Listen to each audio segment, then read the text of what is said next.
sa inyong lahat. Kami po ay nagagalak na makapanayam ang ating espesyal na panauhin ngayon.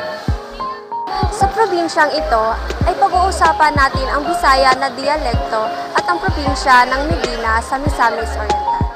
Ang Bisaya ay isa sa pangunahing wika ng ating bansa at ang pag-unawa sa ating lokal na wika ay mahalaga sa pagpreserba ng ating kultura at ating pagkakakilanlan. Magtutok tayo sa ating karanasan at pananaw sa ating paunahin upang mapalalim ang ating kaalaman tungkol sa pagkakaiba-iba ng wika sa ating bansa, particular sa lugar na ito. Si Ginang Lomin Araiz ay may malalim na koneksyon sa lokal na komunidad at mayaman na karanasan sa buhay sa probinsyang ito. Sa panayam na ito, bibigyan niya tayo ng kaalaman at pananaw tungkol sa buhay sa Medina, pati na rin sa mga aspeto ng Bisaya na dialekto.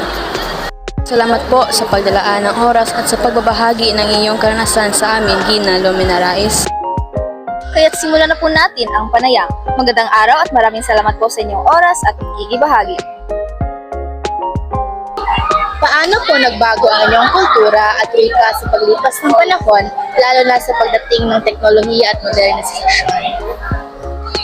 Sa paglambo sa lungsod sa Medina, nalimutan na ang atong dialekto na Bisaya at tunod na kayo nila magamit. Paano ninyo natutunan ang wika ng inyong komunidad at ano ang kahalagahan nito sa inyong pang-araw-araw na buhay? Sukad sa akong pagkatao, hangtod karon sa akong nga nakatrabaho na, o hangtod usab nga nanakoy pamilya. Gigamit ako ang Binisaya nga dialekto. Ano ang mga hamon na inyong nararanasan sa pagpapanatili ng inyong wika at kultura sa kasalukuyang panahon?